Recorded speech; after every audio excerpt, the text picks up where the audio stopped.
you know, we can put our attention in a number of different buckets, but they're not unlimited.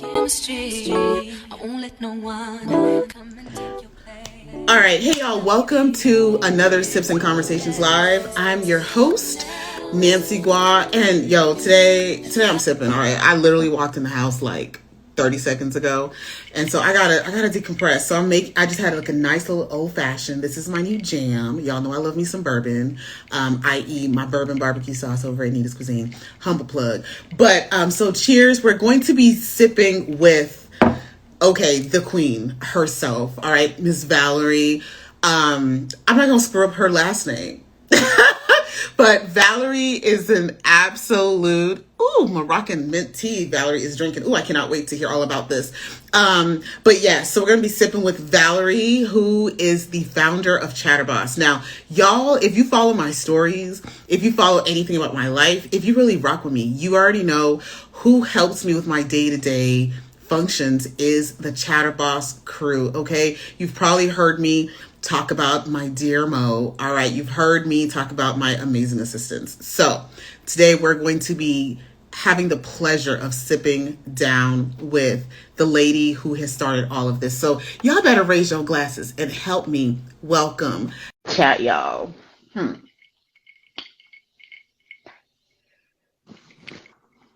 Hey! Hey! Welcome to the chat. Oh my goodness, I'm so excited to have you on here. Like, real smile. Okay, Real all the teeth smile. out. They're saying. So, Valerie, thanks so much for joining us. So you said you're drinking some Moroccan mint tea. Yeah, I was just trying to, think of what would be something fun that's in my, I was going through my tea collection, and this was the Yes. winner. You're a tea connoisseur. Okay, so we're gonna have to dive a little bit into that here in a little bit. But before we do, first of all, go ahead and introduce yourself and be sure to pronounce your last name because I think I know how it's pronounced, but I don't want to like butcher it or whatever. So I'm gonna let you do the honors. Thank you, Valerie Trapunsky. I am the founder of Chatterboss. Chatterboss is a remote executive assistance service. We work with entrepreneurs and business owners, and we give them access to a dedicated and on-demand executive assistant team. And we also have specialists, as you've mentioned, our amazing and incredible social media team. And we've been around for 6 years now. And Wow. had the pleasure from the beginning of working with incredible entrepreneurs and business owners. We've continued on with that trend of learning and collaborating and supporting individuals who are just changing the trajectory of their industries. So it's Yeah. very, very exciting to be here to chat about all things in the Yes. entrepreneurial space. Yes, the chatterboss is chatting, okay? Sorry, I just couldn't help myself. I'm really I corny. love So, it. like, welcome to my life. Okay, Valerie. So, Valerie Trapunsky. I was definitely going to butcher your name, Trapunsky. So, Valerie, are you from like? I know it's like a lame joke, but like Alabama, because Trapunsky. I mean, it's clearly not an around the way name. So, I love to hear a little bit about your background, where you're from, and how did you get your humble beginnings? Yes, thank you. So I was born in Ukraine. My Mm. family moved here in '97, and my last name is the last name of my husband. He was born in Uruguay, but his family, his roots are from Poland and Lithuania, and Wow. so that's where that last name is from. Gotcha. Wow. Okay, so you are from Ukraine. Thank goodness I have to say that you are, you're here, you're safe. How is your family? I hope they're, if you have any family back there, hopefully they're safe as well. Um, Yeah, our family, thankfully, our immediate family is thankfully here. awesome. We still have family, just more distant family members that are still in Ukraine. My my family grew up there, and so there's a lot of friends from childhood, from young adulthood that my family members still have, and so it's challenging. It's a really challenging situation to see, and a lot of my community here is also Ukrainian, and so we are watching some of our friends who are bringing family members over, and so it's this kind of a situation. Yeah, yeah, and my heart definitely goes out to your loved ones, and to just anyone kind of really going through this right now.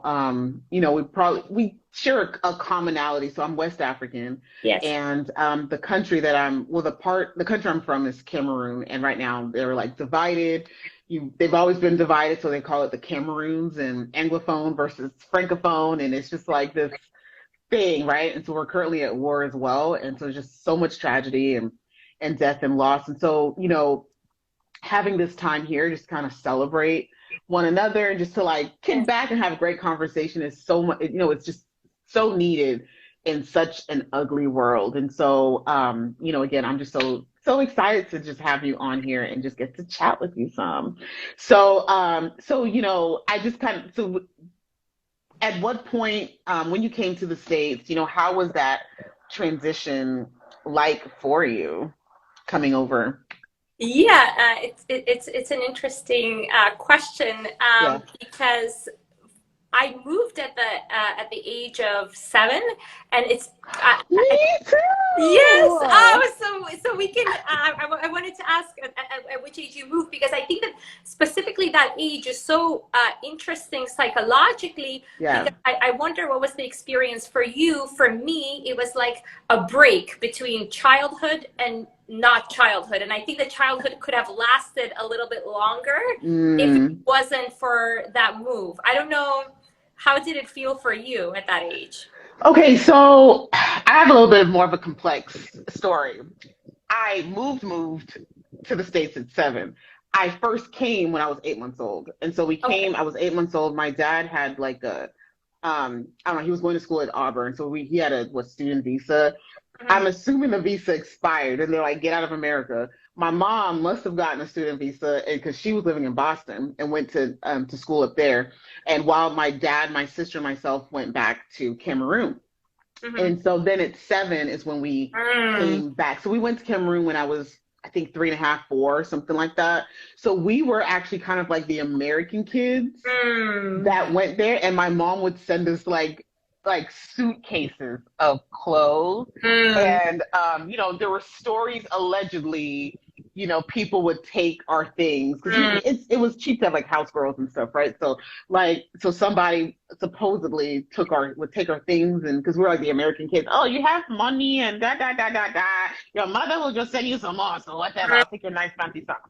And so when we came back to the States at 7, to be honest, because of like how like corrupt Africa is, and how just as Africans we just are always thinking someone's after us, right? They're gonna put voodoo and all that stuff. So like we leave Cameroon, and like we didn't know we were leaving. We were like going on a trip, Mm. but we never came back. So it scarred my sister, like till this day. I swear she's scarred because she was like 8.5 going Okay. on 9. And then my dad was like, I got to have cheesecake. So it's like the best memory of my life. Like, oh, the first time I have cheesecake, I'm going to America. Like, so I had like no negative mindset. Then I get here, and it was, we had a weird accent. We kind of sounded British because we had American accent Mm. first, go back to Cameroon, you pick up the African, accent a little bit, Cameroon accent, then you're coming back. So we had like this weird accent, and we did have to kind of grow up a little bit fast and kind of defend ourselves a little bit faster. Being an immigrant parent, I mean, child, your parents are at work, right? They're trying to figure out their life. So like I'm boiling rice and like doing laundry at like 8. It's very independent. That's why we're very similar. Yeah. So yeah, so I kind of agree. You do grow up a little bit faster. Uh, I mean, for me, I think I did grow probably a little bit faster because of that, for sure. Yeah. And it's very, I think the other interesting part with that is that also like what is your identity? Because when Yes. even if it's for a small amount of time, when I think that those memories, being born and having kind of your first memories somewhere else, Yeah. it's you can come like it's funny that you say that, right? Because like you came there and it's like you're the other, and then here you're the other, and it becomes kind of like part of your identity of, Yeah. like immigrant becomes an identity that you carry more than the place where you come from and the place where you land. At least for me, that like if I Ooh. prioritize like Yeah. it's that's my identity, and then Yeah. like the others. It was like a really weird realization when I came to it. You know what? I think you putting it that way actually makes a whole lot of sense. I've never processed it that way, but you saying that, so like as an immigrant, I'm always like, I'm not American. People are like, girl, no, you don't understand. I'm not American, right? Because I do identify first as an immigrant, and it's like, oh, well, where are you from? Then you say where you're from, and maybe that's why I do connect very well with other immigrants, especially like first gen Yeah. immigrants, because there is that. I never really thought about it that way. Oh my Yeah, gosh. yeah, it's interesting. Once I started meeting people, because I was trying to at some point identify what are the things that draw me to another person, and Yeah, and and I was like, wow, these are all very different people, and I'm not able to identify why like they speak to my soul. And then I was yeah, like, oh, the common denominator is that they've all lived somewhere, and then yeah, they've uprooted, whether in childhood or like later on, but they've had that experience, and so they're kind of not from either place anymore, and that makes the yeah. connection. It's so yeah. Yeah, so we from the same place, girl. Yes. We from what would the city be called? We gotta call it like a new country, like Immigrantville, Yes, Immaville. something like this. I don't know. All right, so like you made your transition here, 7 years old, and you say that perfectly. You're kind of like lost. And I don't know how you felt like you're not Ukrainian enough at home. I know I was not never African enough at home, and I was never American enough at school. So then you're just this immigrant. How did you kind of transition into adulthood? What was like just growing up like in that immigrant household? Where did you get some drive and things like that from your parents? Like, what was that like? Yeah. I think that all of us, like children of adult, like because we were children, but Yeah, our parents moved, and the challenge was there, right? Like they're the superheroes, yeah, yeah, um, and I think that you always feel that your parents sacrificed mm, something, and yep, you have to make up for it. And yes. there was a really funny meme on Instagram the other day. I wish I saved it, but it was like, and it was like, it's like 8-year-old me trying to 8-year-old me trying to translate like legal documents for my parents, who are like, didn't you learn anything in school? And you're like, mom, it's a legal document. But this is, like you, it's like a weird like role. Oh my God, that's so funny.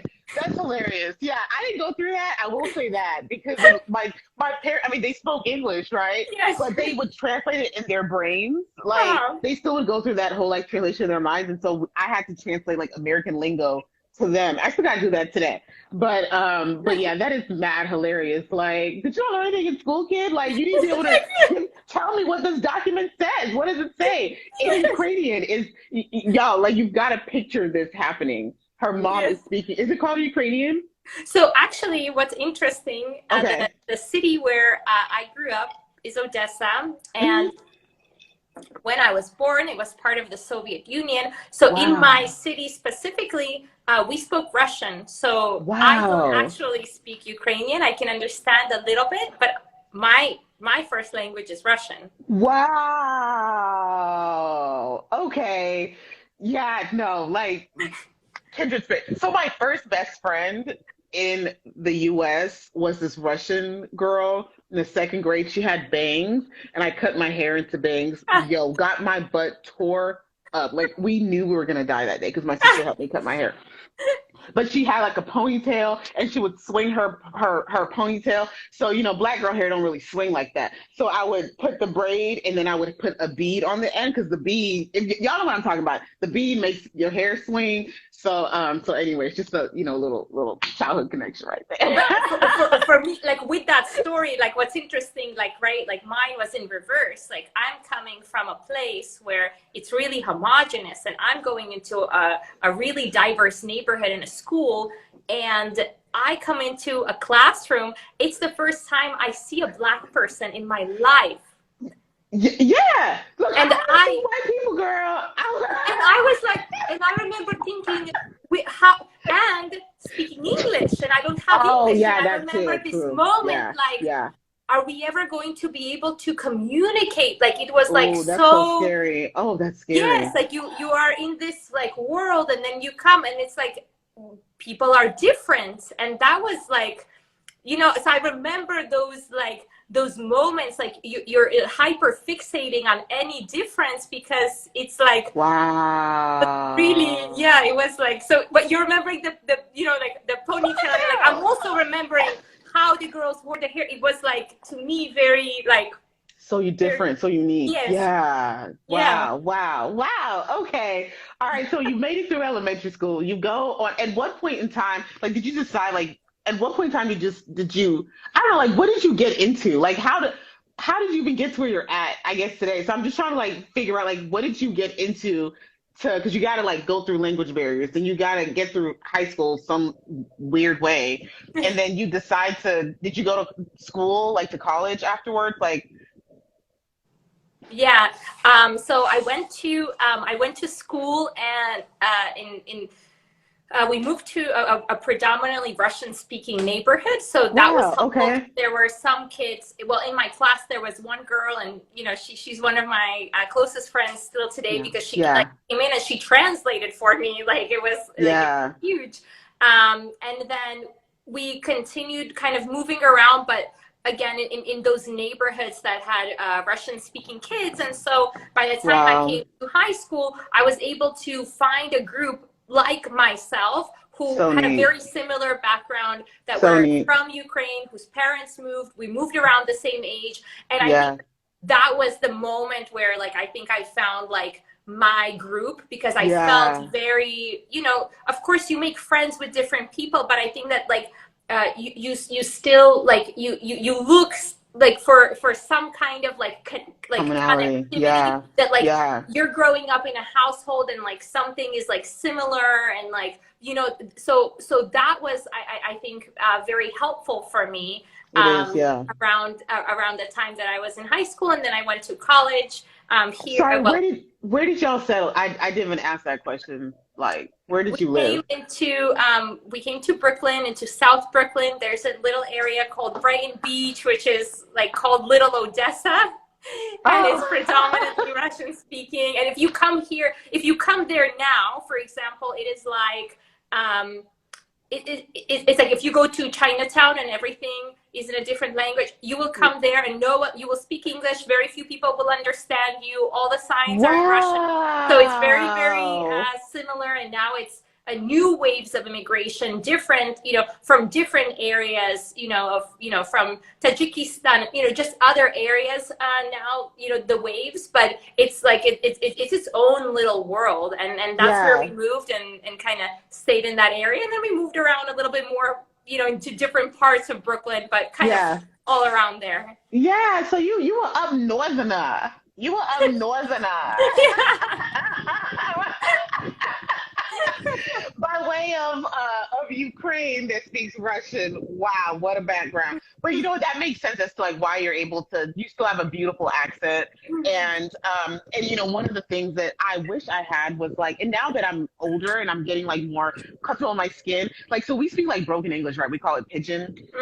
And to anyone's ever heard of pidgin or not, I will explain to it. So it's literally like broken English. So it's like, instead of how are you, it's like, how now?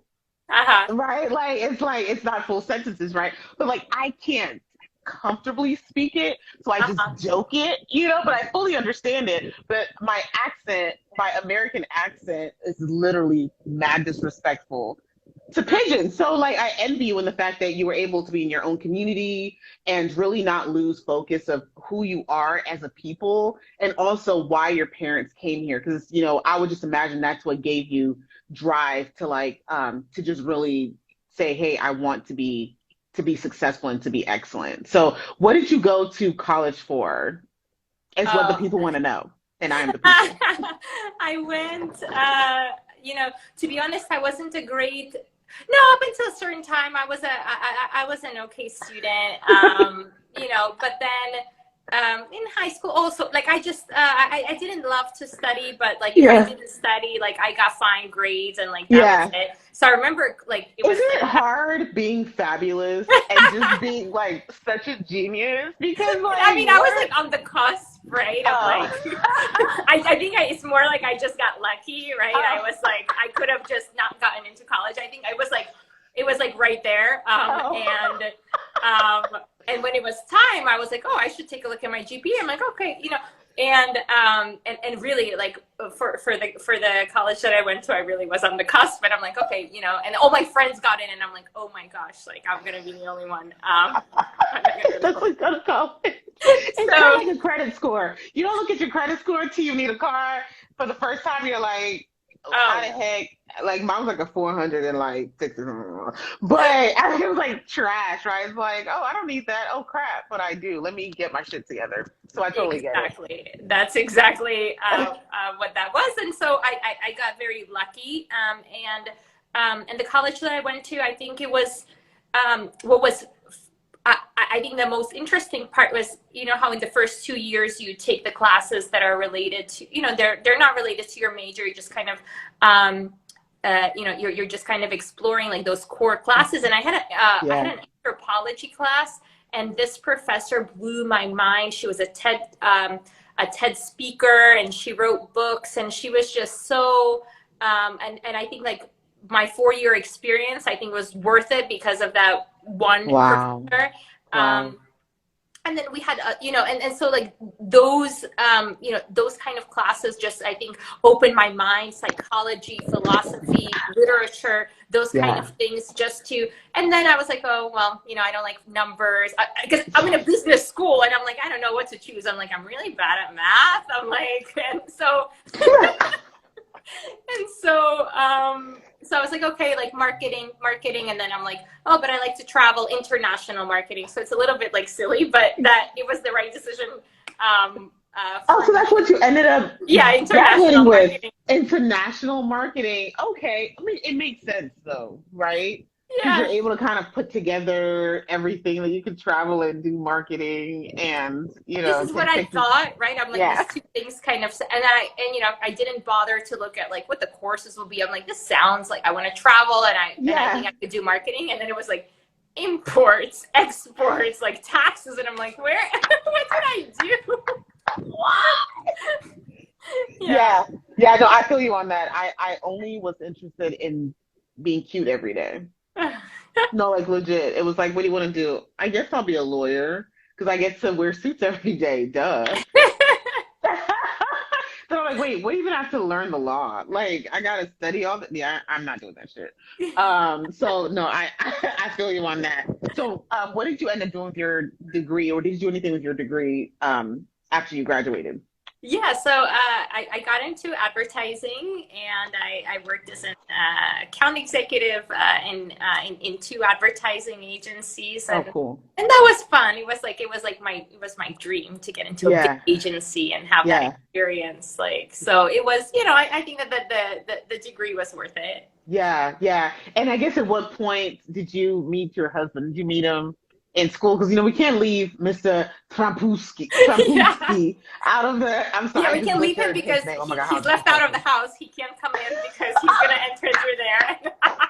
So at least we can mention him here as a thank you for letting Yeah, me. it's a consolation prize, right? Yeah. In New York, we live in small apartments, so this is what we have to do. Uh, So funny. yeah. No, but we met with my husband. We met much later when we met 3 years ago, right before the pandemic started. Oh, So nice. yeah, we went a little later. Oh my goodness, I love it. Okay, I won't rush that, but I hopefully I don't forget to. I want to talk a little bit about that, but Okay. not right now. Okay, so I guess at what point did you decide that you wanted to be an entrepreneur, and like what really brought you to finding Chatterboss? Because look, I'm gonna tell you right now, you and your team have literally saved my whole life. Like I don't really understand, and I've told this story like a million times, right? About like how I even came about Chatterboss. Like I'm literally on the phone with my friend because I've been saying, I need an assistant, I need an assistant, I need an assistant. Oh my God, I can't do this. I need an assistant. And I was just like, you just say it. Like I say an assistant. She's like, no, Nancy, no, you actually do. Like I don't understand how you're doing all these things because I have a professional career, like legit, right? Like I work in supply chain. It's draining, especially when you're leading teams and trying to implement processes and all that stuff. And then like I start entered into this business with um partnership, which didn't end up working out, at the end of it. But and I did not want to give up on another business. So I'm just like, I just need someone to help me figure out my entire life, right? And so It's just so a she small was like, thing, just someone figure out. it's not a lot. It's not a lot to ask. It's not, right? Yeah, it's just But something. it's just something, whatever. Like I'm figuring out everybody else's life. Like, no, somebody needs to help me out and figure out my life. I'm a damsel. Oh my gosh. So she was like, she went online, or I don't know what the heck she did, went on an app. I don't know what she did. She found Chatterboss, and I would call it Chatterbox. I'd be like Chatterbox, Yeah, it happens. and because I'm African, I don't say things right. So she finds Chatterboss, sends me the information. I'm like, okay, I think I either called or emailed Tiffany, I don't know, whatever information it was, spoke to her and like literally was like, she was like, yeah, we're getting ready to bring on a social media team. I'm like, wait a minute. So like, I don't have to come up with my own content. Wait a minute. So like, I don't have to do my own website. Sign me up. And somebody's gonna take calls for me while I'm at work making money to help fund all my random shit that I do. Sign me up. Whatever. That's like legit how it went. And then Labor Day weekend, on my drive back home from taking my son from vacation on a 1 day random ass vacation, I had my first call with my very first assistant. So you literally have like your vision, right? And however you came up with this has really helped me. And I can only imagine a number of people that it's helped just kind of streamline and just help narrow your focus. And then not most importantly, not give up on your dreams, not give up on what you're passionate about. So you are just incredible to me. Like, just bow down to the queen. Uh, So, at what point did you decide that you wanted to go into entrepreneurship and why Chatterboss? I want to say so much because you said so many nice things that I'm so grateful for, just particularly having the ability to attract entrepreneurs like you, because there's a lot of entrepreneurs, Hmm. the big market, but we always say we don't want the entire market. We don't want the entire market of entrepreneurs. We want the entire market of all entrepreneurs who are nice and who appreciate the support and who are excellent leaders. Like we Yeah, want like all of this, and so like I'm just so excited that everything fell into place, that we were yeah, able to communicate to you that we're the right place, because yes, I'm very grateful, and I know the team really really loves you, and it's just I'm very happy we got connected. Yeah. yeah. You're bomb. Okay, so now, okay, fine. Okay, I've got my flowers, You but got your yes, flower. like, yeah. So yeah. So you're not getting out the hot seat. You got to tell us Okay, okay, okay. why entrepreneurship for you. Yeah. So I was working in advertising, and I was looking to, find a new position in advertising. I saw that, I thought that I would be the CEO of an advertising agency one day. Okay. That was my like big vision. Yeah. And then during that time, I got introduced to someone who was looking for a personal assistant. I didn't want to become a personal assistant. I thought that was a step down from my big vision, and it was. So you have to say, I thought that was beneath me. Correct. I was like, why did I What? get an education in the United States? Right. So I had this. America. So I had this whole thing. But then I did go to the interview, and now bringing back my kind of the international piece, the gentleman said, the only question he asked me was like, do you have a passport, and can you travel in a moment's notice? And I was like, I'm 23. I'm like, yes, of course I can travel in a moment's notice. Oh, wow. At 23, you already had your dream job, and you're like, okay, what's my next career? Yeah, I was like, this is a little bit odd, but I have this drive to do something exciting and to do something interesting. And so it spoke into all of my, into all of those desires, even though I thought from a career perspective, it's a little bit unclear where I'm going with this, but so not like taking a leap year, but kind of. I was like, look, if it doesn't work out, at least I'll travel for a little bit of time. And I did that job for a few years, and what I discovered in that position is that I'm really good at certain things. Like, so for example, if we are flying in a plane and my boss would say, you know what, I want to land in Cameroon and we don't have a license because we're going somewhere else. And if the pilot managed to land us, then we have to figure out how, where to stay, what to do, all of these things. And so I would be good in those kind of situations. Okay. But I also had the ability that my boss would be flying somewhere and he would land and he would say, Valerie, I'm at the hotel and I don't have a hotel room booked. Did you book the hotel room? And my heart would stop because it's a possibility that I didn't actually book the hotel room, that I booked it for the next day. So I would be very good in these kind of, not dangerous. Stressful. Stressful, yes, thank you. Stressful situations where you have to be flexible and think on your feet and come up. And those would be great. But things that were routine that I had to think about it, in detail, like it would really drain me. But I continued on. So I just kept getting bigger and bigger jobs as a personal assistant, as a chief of staff. And I believe that I made it to kind of the top of the industry, supporting individuals that I never imagined that I would support. And I was always feeling like, oh my gosh, someone is going to find out, right? That like I can organize, but I don't like to. And because I don't like to, I don't do it sometimes, right? Yeah.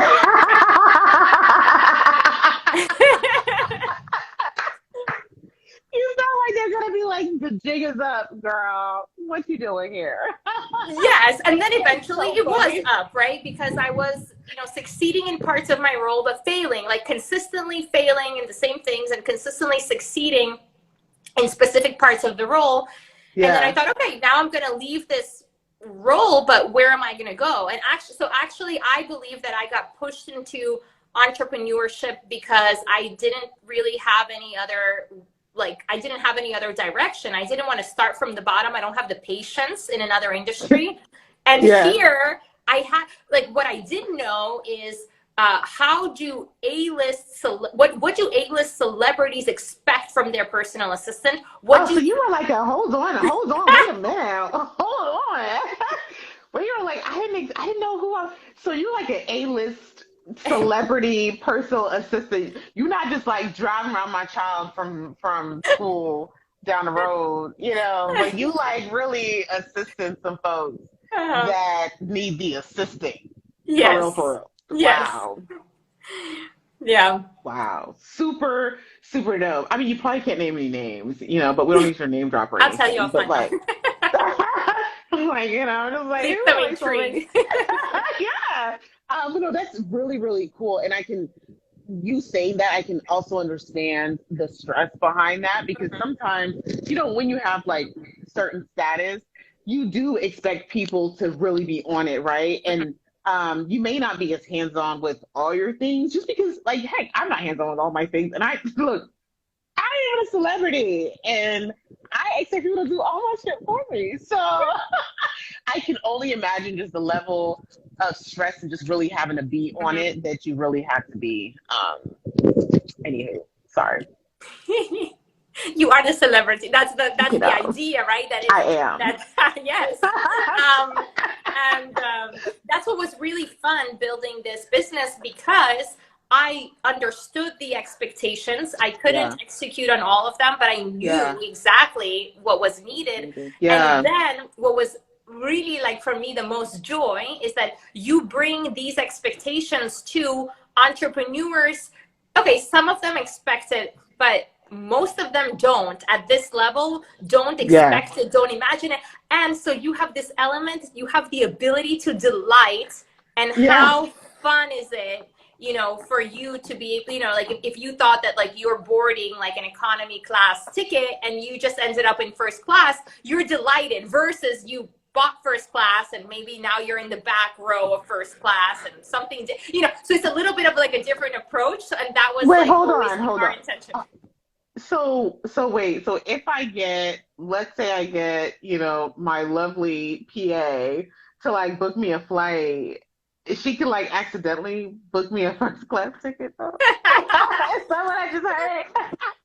Well, we do, in fact, we do have an amazing, actually, travel specialist. Not everyone knows that we have different specialists, and we do have a travel specialist that has a ton of different perks because she does these group sales. And so actually, well, I don't know, she might be able to, I don't know. I don't, I want Look, to say next yes. time I'm booking a Definitely. I'm trip, trying to find a way for that to happen for you, but maybe our travel specialist. Elena said accidentally. I'm just saying, next time I'm booking a trip, y'all expect to see my name come through on email. And that's all I gotta say. So I can accidentally get me a first class ticket. I got these long legs, and guess what? I'm back there with everybody else. So let me stop. Oh, I can't remember where I was at. My bad.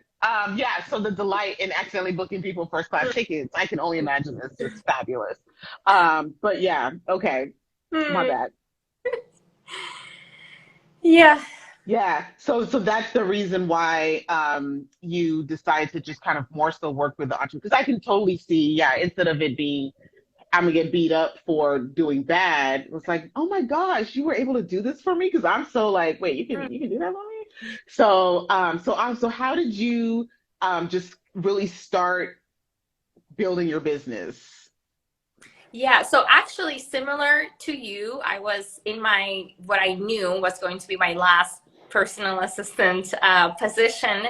Hmm. And kind of, similar to what you said earlier, right? I'm like, oh, like I can fund something because I'm getting a salary. So, it's a startup, but Yep. it's like you're getting funding from your own self. Yep. And that position allowed me to spend in places where I think that I like as a starting entrepreneur I wouldn't spend. So I went Hmm. straight for building our app, which seems like So dope. the way that you found us.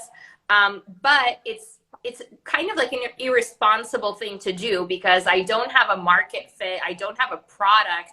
And I was just like, I'm going to build an app because I can. But that was really fun because right away, because we were the only ones in the app store Yeah. for some time, and it was cool. People were like, "What is this? I can chat Yeah. to a live person." So Yeah. I think that the same feature that I have, which is like I don't like think through everything, but I have like a pretty good intuition. So it kind of like leads me to make like risky like decisions that Wait a like minute. it's a gamble, and it paid What is off. when is your birthday? I'm May 23rd. So are you a Taurus? You're not a I'm a Taurus. Gemini. I'm right on the You're a cusp. Gemini. Yeah. Okay, because I'm a Sag, and I'm like, wait, are you giving me Sag vibes right now? Y'all You are just also cute. have this Oh, risky yeah, I just intuition. do whatever. Like, sounds good. Let's do it. Yeah. Yeah.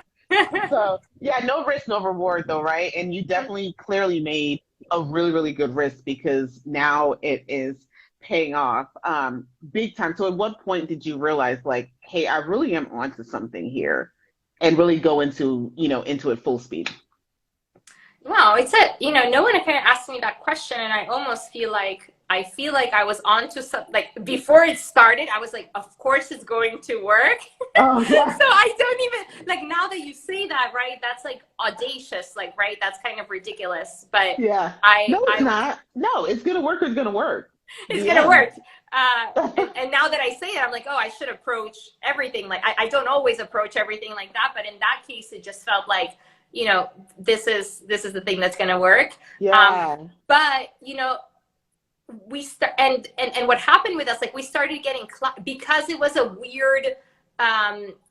We came through the app store, which is weird, and it's like a lot of work, and it's like Hmm. it's very complicated. So we were also kind of alone there, and that was helpful. And people said, right, be careful going somewhere where there is no one, because either you're really first or there's a lot of skeletons, paving the way where people have Oh, tried and like this is not the right place. So you don't yeah. necessarily want to be somewhere where you're alone.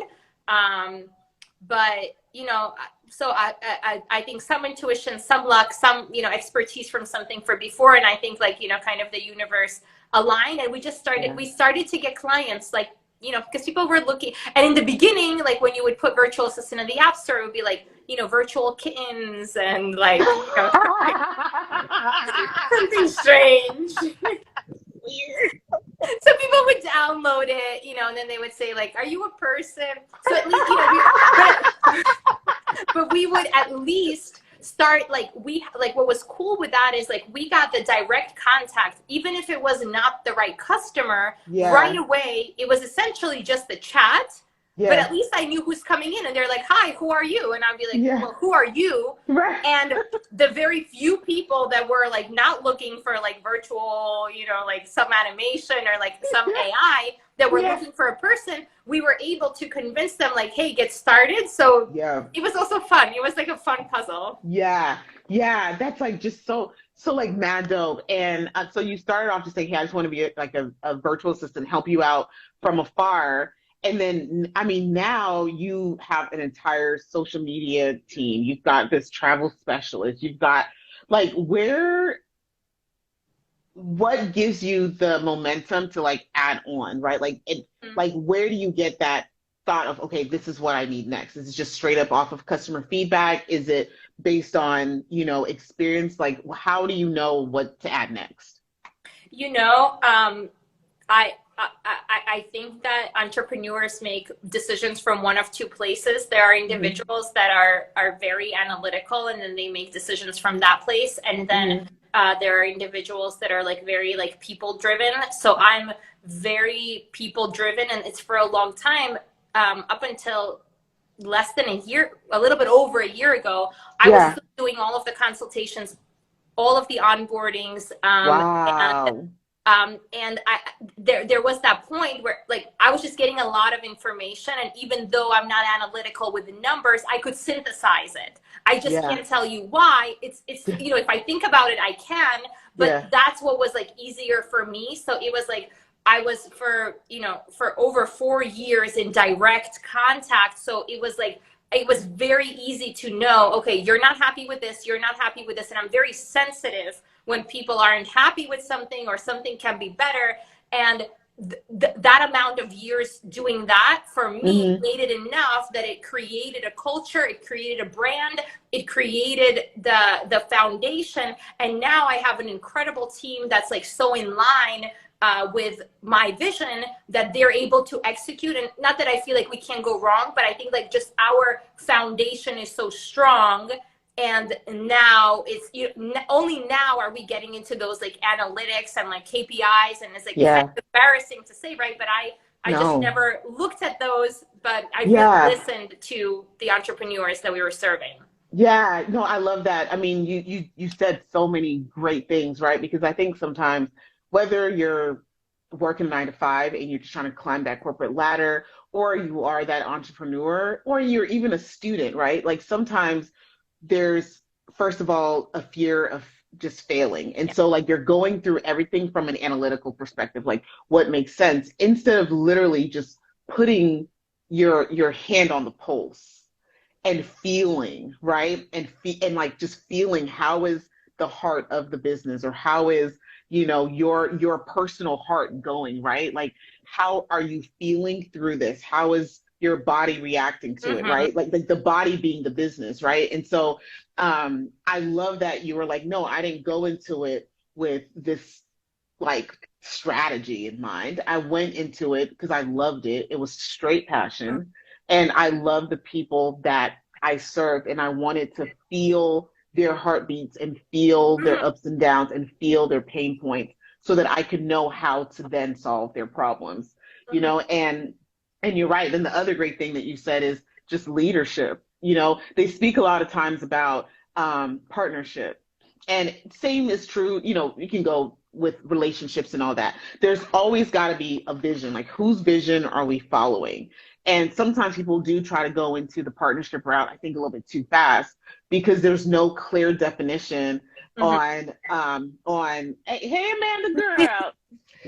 Amanda was like guest number maybe 3 or 4, and she was very much about feelings and things like that, right? But you've got to like really feel. There has to be a leader, and that the group has to follow the vision of that leader, and it's not possible for 10 people to create the vision, Mm-hmm. right? Because not all 10 people can put their hands on that heartbeat at the exact same time. So, oh my gosh, I love that. And a little bit too, like what you're saying, I think that also the way that I work is that if I ask people for their opinion, I always want to integrate it. So, I try over time, to kind of limit that. And I don't know why it happened there that I wasn't asking like so much, Hmm. but, and also what I found, every person that I presented the idea, like no one told me it's a good idea. And I find that Wow. it's a lot of entrepreneurs like have that same experience. And I almost realize it now that like if someone is coming to me kind of presenting something, that it's not from a bad place. It comes from, oh, I want to help you spot the holes. But what that entrepreneur needs in the moment is like they don't need the holes, right? Like they need someone like to encourage them. And I think that Right. people are very well-meaning, but in Yeah. the beginning can like deeply, deeply discourage you because without meaning to, because they're coming to you with their own kind of fears or insecurities or like Yes. lack of knowledge about something. So it's almost like Yes. in those beginning stages, it's almost better to share with no one, because if it's coming Yes. from you, it's like it's for a reason. Oh my gosh. So I'm huge on podcasts, and I see Rama in here. And there's this one particular episode that I literally will meditate on every few months, or whenever I'm feeling in a funk. I'll go back to this one particular episode of podcast on Social Proof Podcast. David Shantz had this guy on there, I forget his name, but he was talking about indictments, Mm-hmm. right? And that whenever you start something new, um, the reason why people are come to you with this negativity is because your success is a direct indictment on their fit, like on their lack of. Mm-hmm. And so you kind of saying that, like, it's crazy how you hear similar things Mm-hmm. from entrepreneurs or people that have really made it far up in the corporate space, because people will tell you, you are a dreamer, that don't make any sense. Or I Mm-hmm. remember when I was going to grad school, I will never forget, one of my coworkers said, "You are crazy. Mm-hmm. You have a 2.5-year-old." My kid was two, no, he was 3. I think he was about to turn 3, and I started grad school. And they were like, "This does not make any sense. How are you going to be a mother to him and your nose will be in the books?" I'm like, "Oh, I'm about to show you, honey." Okay, because don't put that shit on me. So yeah, just keeping it to yourself and just keeping your baby in a bubble is definitely something that is the right thing to do. I fully agree with that. And also a little bit to what you're saying, like what I've also noticed with female entrepreneurs that enter motherhood, I think that they just gain this superpower that society doesn't expect them to. They think, okay, now you're going to slow down. This is going to be a road bump in your, success. And now and it's somehow all of, and from what I hear, I'm not a mother yet, but what I hear from mothers is that it helps with that prioritization of time, that like you start to understand where the time is really valuable. And it's actually, we waste so much time in a day. So it's incredible that you went forward and you did that, because it's like so easy to get discouraged or to feel shame, like not to do that, right? I'm taking away. And like, that's like such a like testament like to female power. Yes, like definitely female power. Like you just got to push on, because like I hate to say this, but like your children are going to grow old and they will leave you. So you cannot live for your children. And that's something that like my parents, when we have this conversation, they really struggle with receiving, because like being an immigrant, right? They came here for us. They did like literally the ultimate sacrifice for us. But was it? Right? Or was it really for them? They wanted a certain life for their children. So really, it was for us, but it was really still in a way for them and their success. So yeah, I'm all about guilt-free parenthood. All right. Amazing. So, anywho, there's no reason to just to only live for your children. They're great. I love my kid. He is literally one of the best that's ever happened to me, because he's grounded me, because I am such a free bird. It's like, let's go to Dubai. Okay, let's go. Let's do this. Okay, then I'm like, wait, I'm broke. Wait, why's my credit score a 464? Y'all, true story. My credit score was a 464. I went to buy a car and I had no credit. They were like, and all I could buy was a little tiny Yaris. That's all I could get. That's all that the bank would say you can have it. And I was paying almost $500 a month for that little tiny, it was 364. So like 400, no, maybe it was like 440 a month for that little tiny Yaris. I mean, a box car, because I had terrible credit. So thank God for my child for making me some sort of balance. But yeah, I ain't living for him 100, not all the time, right? I live for myself. But speaking of babies, where do you see your baby Chatterboss going in the future? Like, what is your ultimate vision for this incredible platform and program? What do you call it? So the platform, is it a program? Is it it's a business, but like, service. It's a tribe. A tribe, I like it. A service, a tribe. Service, yeah. Yeah, I love that you asked me this question, because I try to ask this question of myself consistently.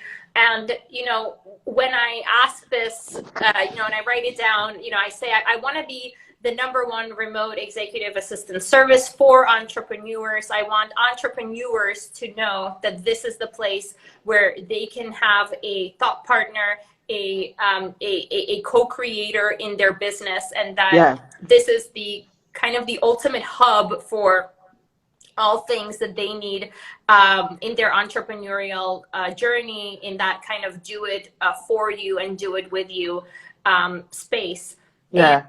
And lately, now that it's, this many years in, and I can actually, before it was like really like audacious, like that's like really feels like the peak of the mountain, and I'm like just getting started.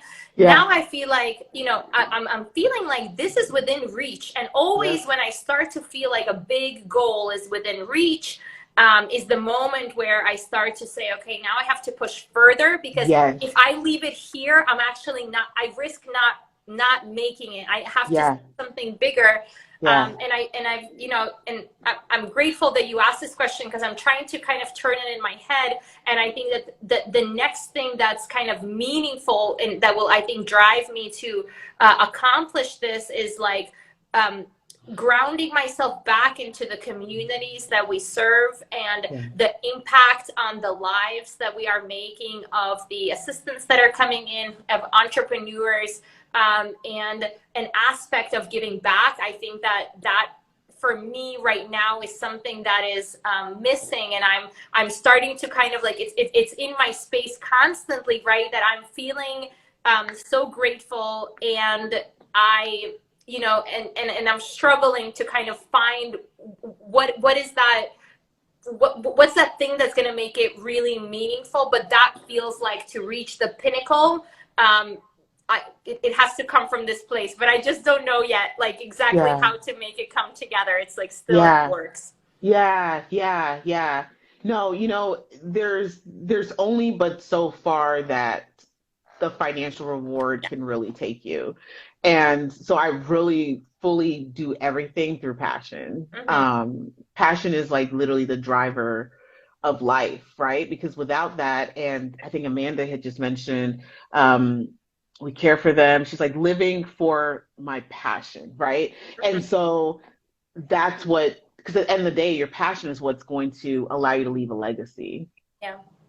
And so, as you're saying that, that's what I'm thinking of. Is like you're now trying to figure out, how do I leave my legacy? What is my mark that goes beyond my business? And I'm super excited to just hear where you end up with that. And because I do SIPs for, like, this is straight up passion. It's straight Mm-hmm. up about women just getting together. We may have a man or two in here, but y'all, ladies, it's for us, all right? To get in here, just to share our stories and just motivate one another and uplift one another and show each other, like, hey, you had a rough day today, sis, but guess what? You didn't have it by yourself, right? I was right here with you. But that's just like my passion is just for creating leaders and just giving people the opportunity to have a voice within whatever space that they want to be in. So I'm really excited for that next step of your journey. Super excited for that. So, I'm really big. I try to end on time because I know it's just, I'm not trying to eat up all your whole day because I could talk. All right. And you Me people too. and your family and your poor husband gonna be outside. He's gonna get mad at me. He'll be like, "Who is this terrible client you got? Who has you on the phone all day?" And I'm sitting outside. I'm like, I want to eat. So, as I'm you like, if you come in, I sent him a picture of what my screen looks like. I'm like, if you come in, you have to like. He's like, I'm not coming back. come I'm like, you on, have to husband, go come on down through the there. Like, door. this is your Come, frame. Get yeah, out there. yeah, And he's like, no. right. Oh, he said this is. He said this is all you got. Oh my God. I'm like, you have to go. I'm like, try You to have to find the path crawl. under. He's like, I'm just not. Come back until you're Oh done. my gosh. Oh geez. Oh no. Okay, no, I can't forget to ask this. I'm so sorry, husband. You have to stay outside, Mr. Trapunsky, for a little bit longer because I do need to. I want to touch on this because I promised myself I would not forget. And thank goodness you remembered. You reminded me. So you said you and your husband y'all met 3 years ago, and that was after you'd already started Chatterboss. Mm-hmm. So how has that been with, you starting this entrepreneurial life? I mean, you kind of were in it, but I guess because you were kind of leading your own, I mean, personal, it's kind of like your own business, right?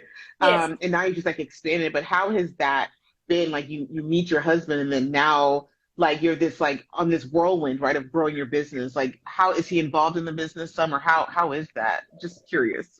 Yeah, I had the business for a while, and we met because I had the opportunity to have this flexible work, and I was Yeah. traveling when I met. So that was, it was like I feel like my business aided me in finding my soulmate. So I'm very. Wait, where did you meet him? So you were not in New York. No, he's from Uruguay, but he was living in Panama, and I was traveling. I said, look, I have Wow. travel because I can work anywhere and I'm single and I can go anywhere. And so, and so that's how we met. And, and I think that, like a little bit like earlier, like what you were saying about, your son and how like that, like kind of like gives that like laser, that grounds you. I think that, Hmm. finding my partner as someone who supports me has like I have a direct correlation like with my business growing Yes. when I found this person that is there for me and that I feel that like my Yes. life at home is calm and it's like I'm being supported because Yeah.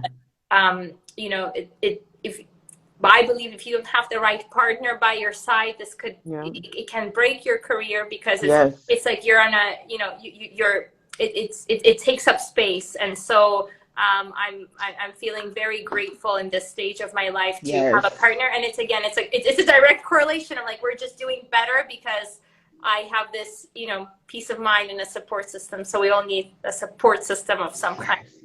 Yes. Yes. And oh gosh. The point of you saying, because I'm stable at home. So sometimes when you're in your singleness, and you're focused on dating, right? And Mhm. you want to find a partner, that's all you're like worried about.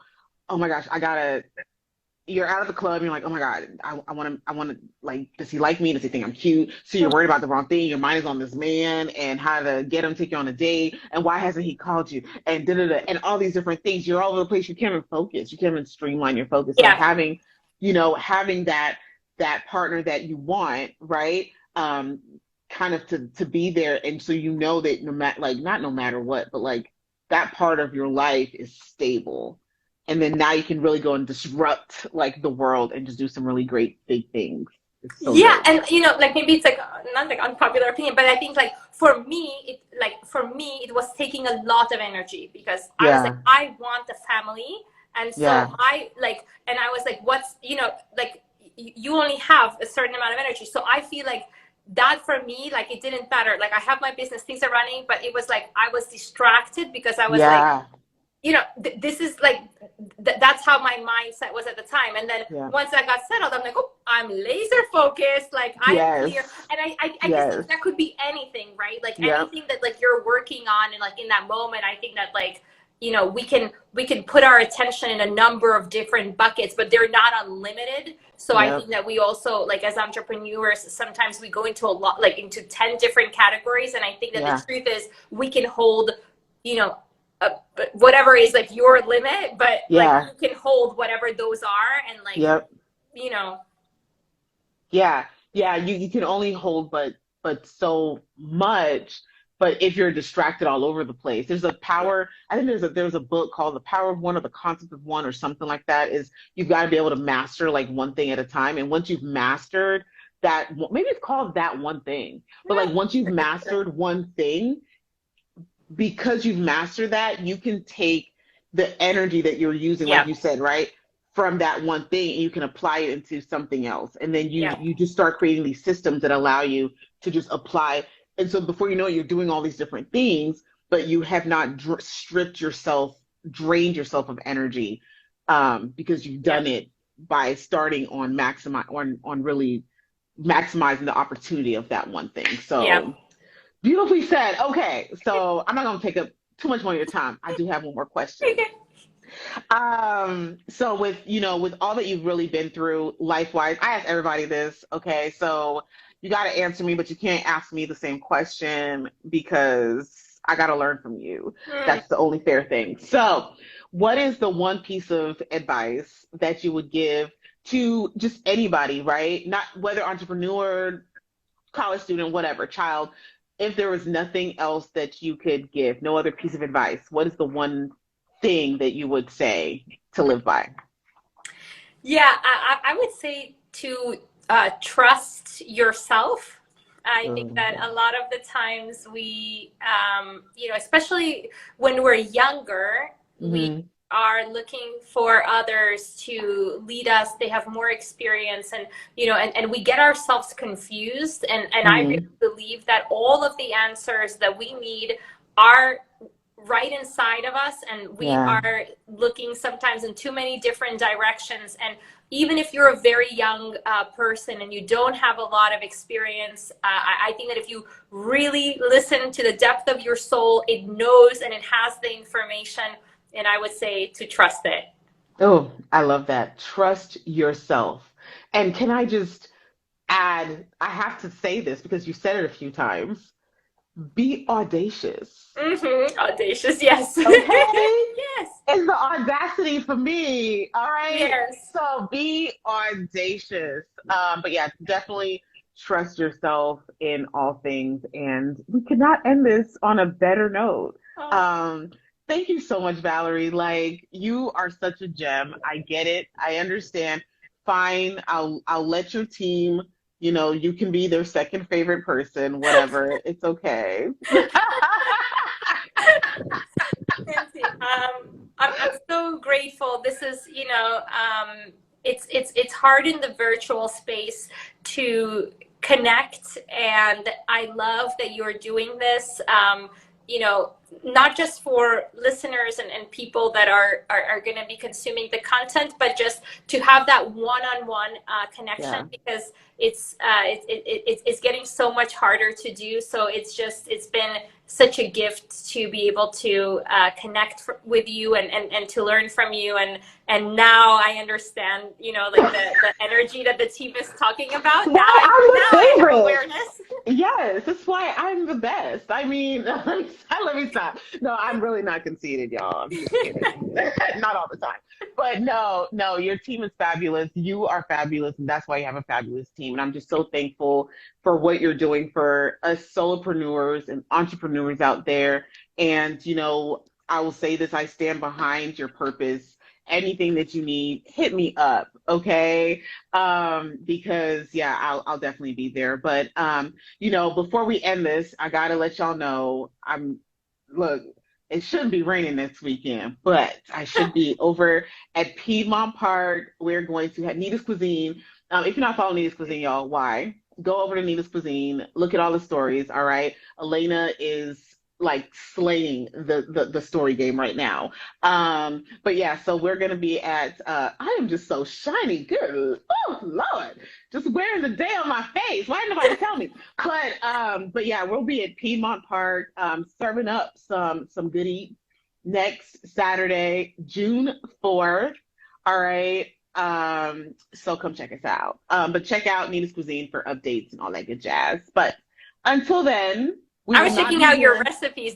I'm like, I must be hungry. I am looking at everything. I'm like, it's so good. Yeah. I need to have a cooking class. Look, I just need somebody just to go ahead and just book like an online thing. Just make me do it. Tell me, look, I just keep saying, look, I'm the talent. Just someone to show up, okay? Yes. So I can do like an online, because I think it'll be fun. We have like some girl chat, and like whip something up, and I'll make a mess. Some of the things they are, to me, I'm like, wow, delicious. And I feel intimidated. I don't know if I'm not sure if I can do it. So if I saw you do it, I think that's a great idea. Yes, look. Oh Lord, Elena was like adding it to the list.